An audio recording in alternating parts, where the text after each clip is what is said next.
Welcome to another edition of Inside the Vinyl. I'm your host, Tim Bianconi. If you would go ahead and like, comment, share, and subscribe to my channel below, that would be greatly appreciated. If you could also hit that notification bell so you can be notified when we put out new content, that would be appreciated also.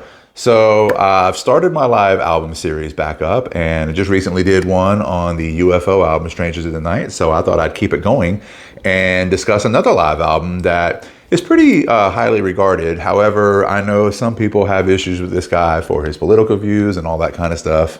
I could care less. I do my best to separate the art from the artist. And in doing so, I want to talk about Ted Nugent's 1978 live album, Double Live Gonzo. Now, this is a pretty awesome copy of this. I picked this up used, and other than one little bend over here, this thing is in absolutely pristine condition.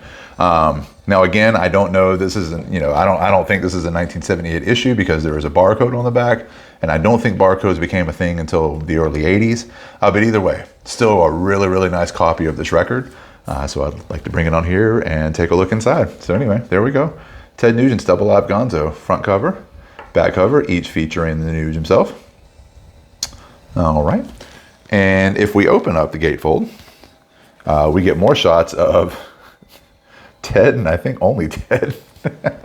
He had a band, so it's just kind of funny that, unless my eyes are deceiving me, which they could be, it looks like it's all just pictures of Ted. No Derek St. Holmes or anybody else that was in his band at the time that I can see. But hey, that's okay. It's Ted Nugent. He can do whatever he wants. All right, so let's take a look and see if there's anything in particularly special about the vinyl. Not really. Just black vinyl, which was, the most common at the time. Not like now with splatter vinyl and colored vinyl and everything else they have. But it is kind of cool to look at some of these old records and the stickers in the middle. And this is the standard Epic Records sticker that was available on all their records in the 70s. Okay. And I don't think there's a whole lot of difference between this and the other records. Let me just see. I don't think there's any sort of inserts or booklets or anything with it either. There's not. So, yeah. So everything you need to know about the record, liner notes and otherwise, you either find on the back of this record or go to Wikipedia like I did. So there you go, Ted Nugent, Double Live Gonzo. So let's talk about this record for a second. Now, and again, I keep doing this wrong. I usually go over all the record stats in the beginning, but we'll do it now. This record was originally released in February 1978 on the Epic label, as we saw. It was recorded in 1976 and 1977 at various dates. It was produced by somebody named Lou Futterman and, of course, the illustrious Tom Werman, who went on to produce Cheap Trick and Motley Crue and a slew of other people. It reached as high as number 13 on the Billboard charts and has been certified triple platinum for 3 million sales and gold in Canada for 50,000 sales. Let's see, reviews mostly favorable that I read. It has all the hits like, the classics, Yank Me, Crank Me, Great White Buffalo, Stranglehold, Wayne Dang, Sweet Poontang, and Cat Scratch Fever. Again, I don't mean to laugh because those are actually great songs. Just the titles are funny. I mean, come on, let's be real. Amazing guitar playing, amazing production. I'm not sure about studio fixes. In my opinion, even, just about every live album from the 70s has some level of studio fix in it. I read interviews where it was hard to record vocals and hard to record everything except maybe the drums. So I imagine much like Kiss Alive or Thin Lizzy's Live and Dangerous or whatever, I imagine there's studio fixes on this as well. Which is fine. I mean, as long as the vibe of the record is there, I mean, that's the most important thing. And again, we should all separate the art from the artist, whatever political or social inclinations we have. Good music is good music, doesn't matter who does it. And I'm saying this for anybody that's on the right or the left.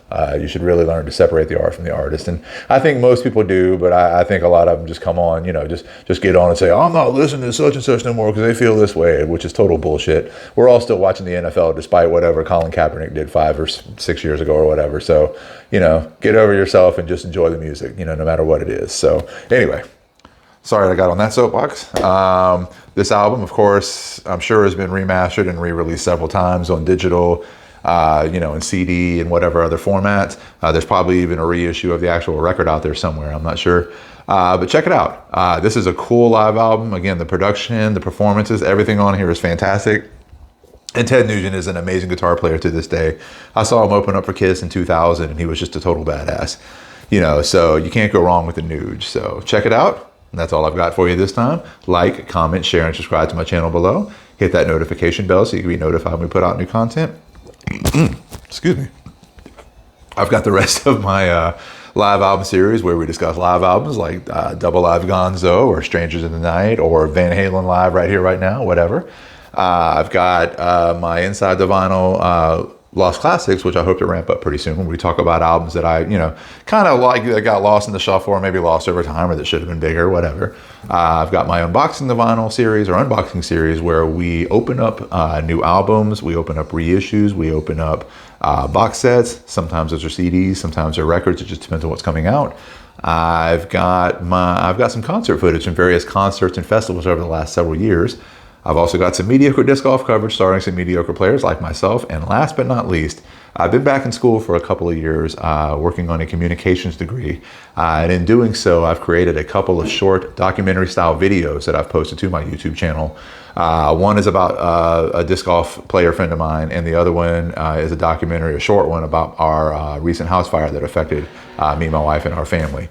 So check those out. Tell me what you think in the comments, and we'll see you next time. Peace out.